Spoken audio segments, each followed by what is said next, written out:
Heavily armored,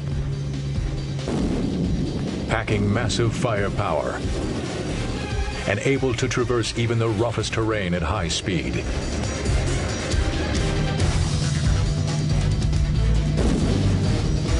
Today's frontline battle tanks are the most fearsome of weapons.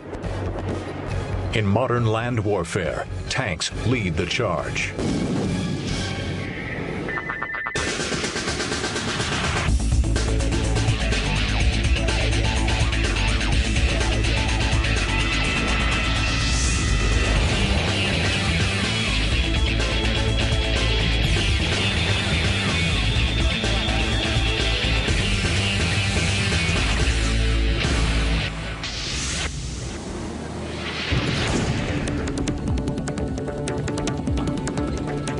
Among today's armies, the main battle tanks of 4 countries stand at the forefront of technology and design. The British Challenger 2, the American M1 Abrams, the French Leclerc, and German Leopard 2. Each is a marvel of military design, combining its own unique weaponry, exotic armor, and sophisticated command and control systems. They've never faced each other in combat. If they did, it would surely be a formidable fight. From Britain, the Challenger 2, a highly reliable and extremely capable heavy tank. The Challenger 2 is the latest main battle tank produced by the pioneers of tank design. The British Army first introduced tanks to the battlefield in 1916 and have played an important role in their development ever since.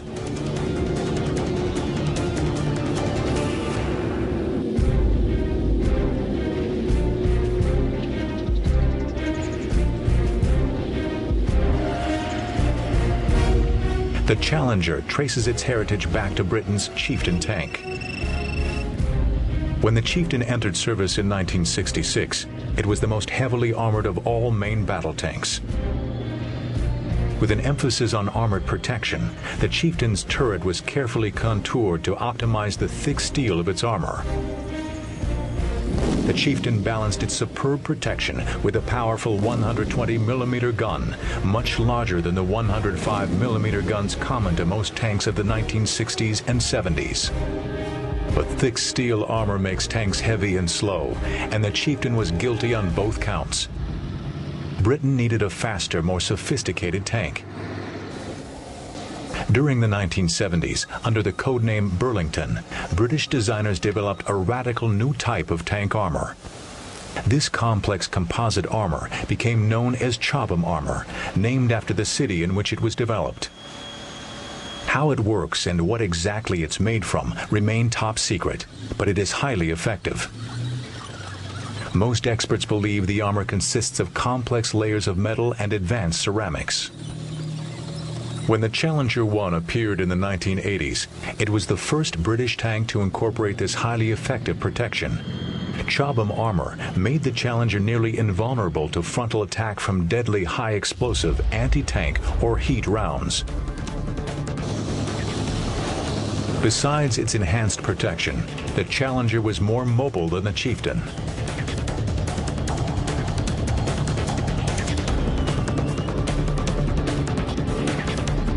A 1,200 horsepower diesel engine and advanced suspension system gave the tank a top speed of 35 miles per hour and a smooth ride despite obstructions and rough terrain. One of the most important advances in tank design in the 1980s was in gunfire controls, which permitted the tank to fire on the move. The heavily armored turret of the Challenger weighs 20 tons, yet it must be moved with extreme precision to hit targets a mile or more away. In 1994, the Challenger 2 entered service in the British Army. The Challenger 2 has over 150 improvements to its predecessor, the Challenger 1, and many entirely new features, such as its turret design. The Challenger 2 has even more sophisticated fire controls than its forerunner. A digital fire control computer controls the commander's sight, the laser rangefinder, and thermal imaging system for unprecedented accuracy. The Challenger 2's stabilized 120mm gun can fire a wide variety of munitions. Britain has a long history of supplying tanks to foreign armies. But many armies in the developing world cannot afford highly complex and expensive tanks. Besides producing the Challenger for the British Army, Elvis Vickers also designed less sophisticated tanks specifically for export.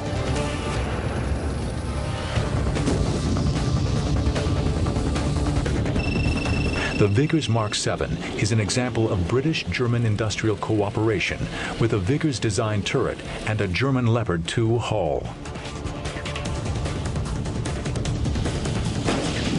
Britain's strong traditions in tank design have led to critical technological breakthroughs, like Chobham armor and the formidable Challenger 2, one of only a handful of modern tanks that can truly dominate a battlefield.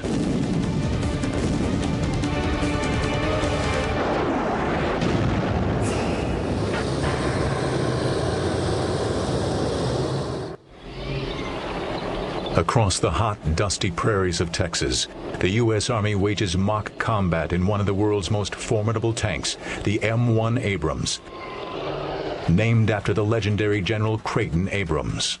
General Abrams is known for his hard-charging leadership of the 37th Tank Battalion during World War II.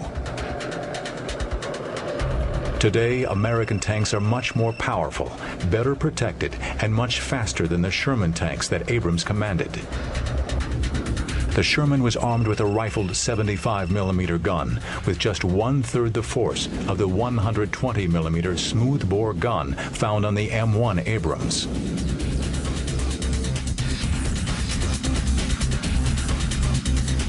The Abrams Advanced Composite Armor provides 12 times greater protection than the Sherman's mere 2 inches of steel armor plating.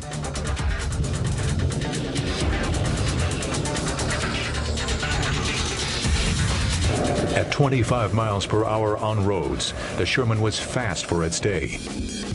But the Abrams can travel nearly twice as fast, even in rough terrain. A 1,500 horsepower gas turbine engine, similar to those used by attack helicopters, provides the muscle. The increased speed causes you to be able to do a lot more things than you normally could with the slower M60 series. And plus it opens up some terrain to you that you can use as high-speed avenues of approach, which you didn't have before. Development of the Abrams began in the early 1970s to replace the M60 Patton. Newly developed guided anti-tank missiles made protection a major priority in the Abrams design.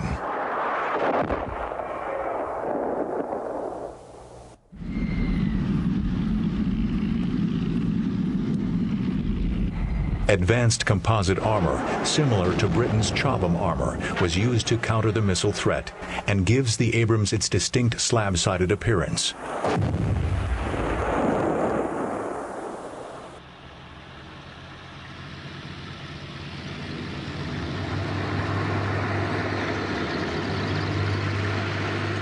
To protect the crew from a mishap with its own ammunition, the rounds are housed in a compartment at the rear of the turret with blast doors that separate and safeguard the crew. Should the ammunition be ignited by enemy fire, the explosion is vented upward away from the crew. This once secret test footage demonstrates that in spite of detonation, the blast doors protect the crew from the fire.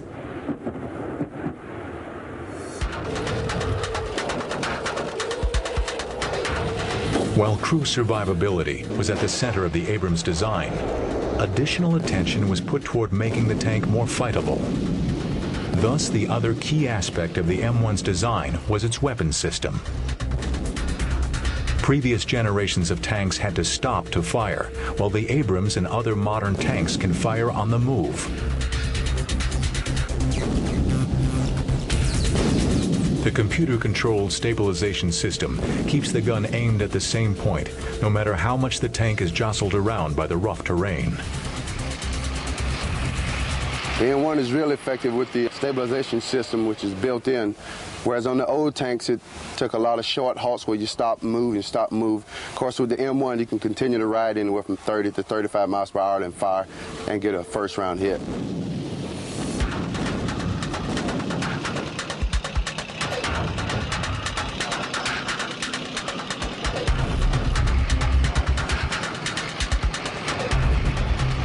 Several systems are employed to ensure the accuracy of the gun. A muzzle reference system measures barrel warp caused by the heat of repeated firings. A wind sensor checks for crosswinds that would cause a round to go astray. And a laser rangefinder precisely measures the distance to within inches of the target. The fire control computer combines data from these systems to compute a real-time firing solution that is highly accurate even at ranges greater than 1 mile. The speeds of kills on a modern battlefield are going to be totally different than they used to be, where you would shoot multiple times and not get hits. And nowadays, you have over a 90% probability of hit even while moving. Modern electronic systems simplify the work of the tank crew. But to survive in today's fast-paced battles, tankers must hit their targets much faster and with greater accuracy than ever before. Training stresses the need for both speed and accuracy. The target will come up and stay exposed, depending what type of engagement it is, anywhere from 40 to 50 seconds. And then they will be expected to kill it within 12 seconds. You have about 5 seconds reload time for the crew in case they have to fire a second round. But normally we get them on the first round. The Abrams gun sight employs a thermal imager, able to sense the minute temperature differences between man-made objects like tanks and the natural environment. This enables them to identify enemy tanks at night or when they are hidden by smoke or camouflage. Innovations in tank design since World War II allowed tank crews to drop in size from 5 men to 4. We have a driver. His basic job is to seek positions. That's in the process of handling the driving portion. And we have the loader. He basically takes care of the aerial watch and also the rear section of the tank. And we have the gunner. He's to identify and acquire targets and fire them as well. And myself, I'm the tank commander. I pretty much keep control and overwatch over each other position. The Abrams proved itself an invaluable weapon during Operation Desert Storm in 1991 and led the charge into Baghdad during Operation Iraqi Freedom in 2003.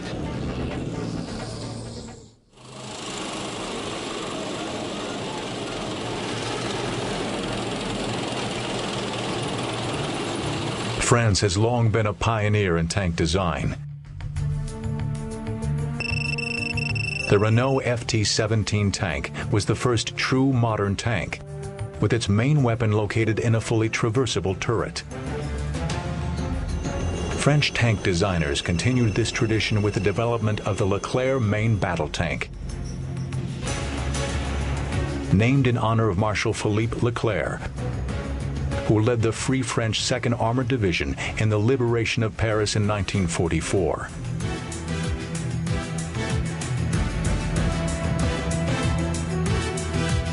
His namesake tank entered service with the French Army in 1990.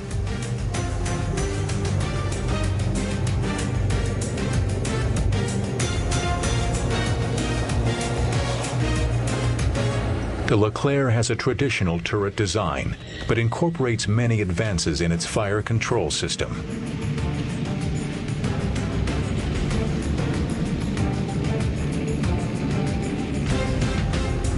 The turret was designed around its innovative auto-loading system.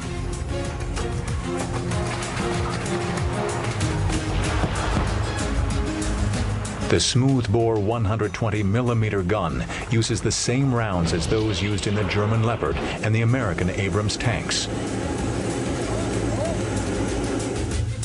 The long gun of the Leclerc provides the rounds a higher muzzle velocity, affording a greater range.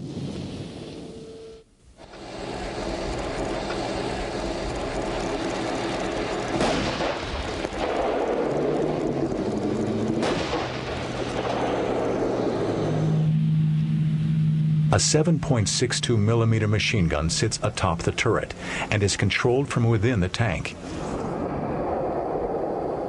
It is also fitted with a larger 12.7 millimeter coaxial machine gun.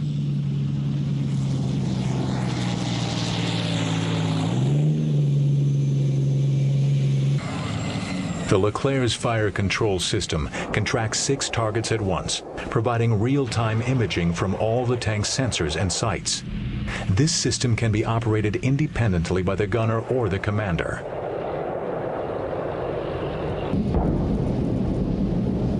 A sophisticated battle management system integrates data from other tanks and upper levels of command.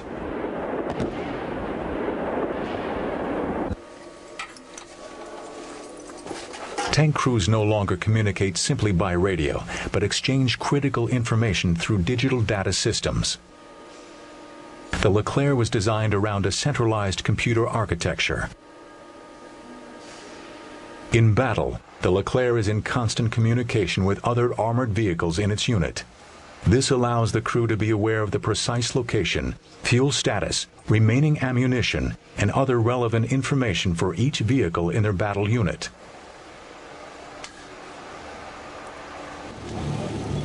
Advances in anti-tank weapons develop so quickly that armor protections can become outdated in less than 5 years. The Leclerc addresses this problem by using modular armor packages placed over a steel hull and turret.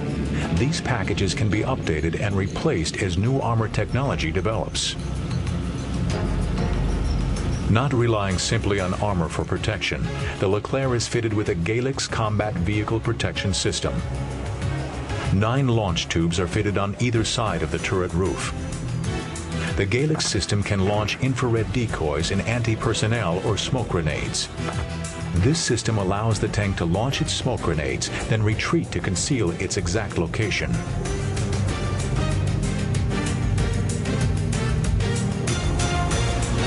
One of the key differences between the Leclerc and other contemporary tanks is its replacement of a human loader with an automatic loading system, reducing the crew size to 3.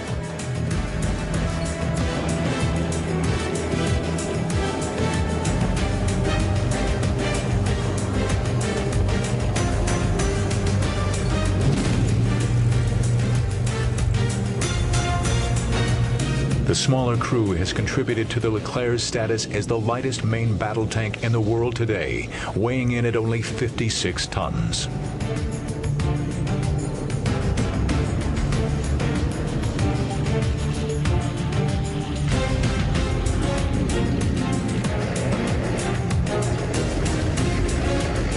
Le char est un des maillons essentiels de cette politique. Le char Leclerc, en 1991, sera capable à la fois de percer tous les chars existants sur le champ de bataille, mais également sera susceptible de répondre aux menaces des agresseurs adverses.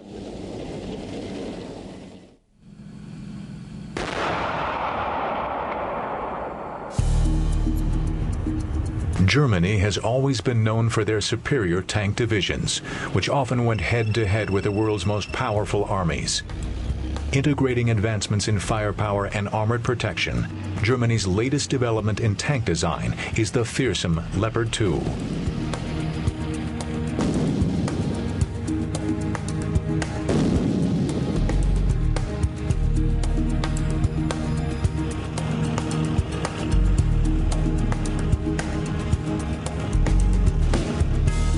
Tanks were the spearhead of the German Blitzkrieg in World War II. The legendary Tiger and Panther were among the most powerful tanks to roam the European battlefields during the final years of the war. Today they stand as silent reminders of the great armored clashes like Kursk, Normandy, and the Battle of the Bulge. Their place has been taken in the modern Bundeswehr by tanks of the Leopard family, the Leopard 1 and the Leopard 2.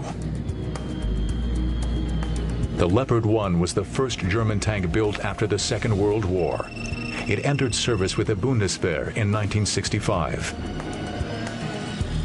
Compared to its wartime antecedents, it was much better armed. The Leopard 1's main weapon was a rifled 105 millimeter gun, capable of hitting enemy tanks at ranges of over 1.5 miles. The Leopard 1 was considerably more mobile than the tanks of World War II, with road speeds up to 35 miles an hour. This highly regarded design was the most widely distributed tank type in NATO service in its day, with over 4,000 produced.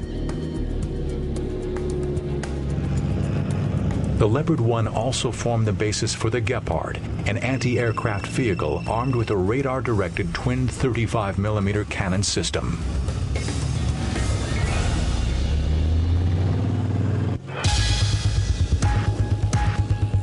In the 1970s, the German Army began development of a new generation tank called the Leopard 2. Though sharing a common name with its predecessor, the Leopard 2 was in fact a whole new design and considered by many to be the best tank built today. Like the Abrams and Challenger 2, the Leopard 2 is protected by a thick hide of third-generation composite armor. The use of reactive armor atop the turret provides the Leopard 2 superior protection to the latest in top attack anti-tank munitions.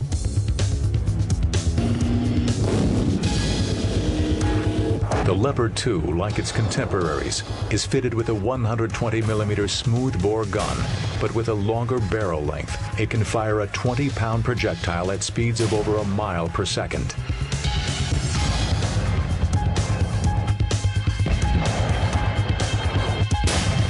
Precision is ensured by a laser rangefinder and a sophisticated stabilization system. The Commander's stabilized panoramic periscope is slaved to the tank's fire control system. This allows the periscope to be used to aim the tank's weapons.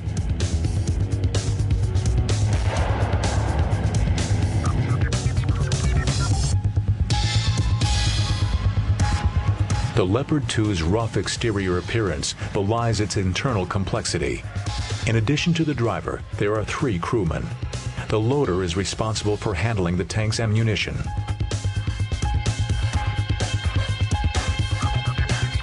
The gunner aims the 120mm gun and operates the fire controls. And the commander acquires targets and directs the rest of the crew in their duties.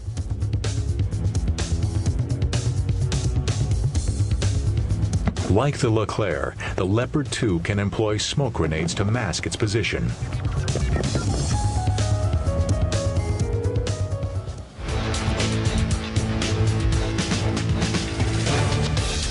Despite the technical sophistication of modern tanks, the life of a tank crewman is arduous.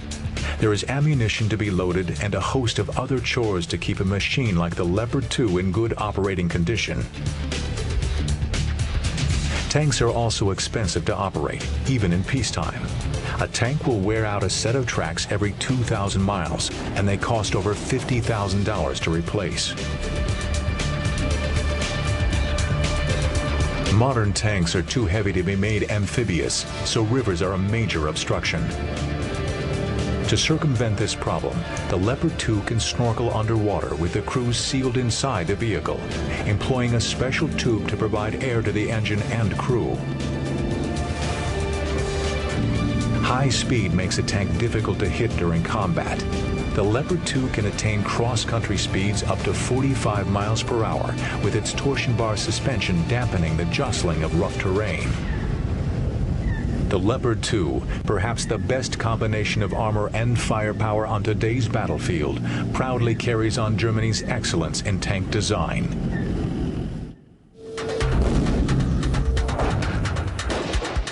The main battle tank is an awesome combination of firepower, armored protection, and cross-country mobility. The tank remains the central element in all major armies. These powerful machines form an important part of military might.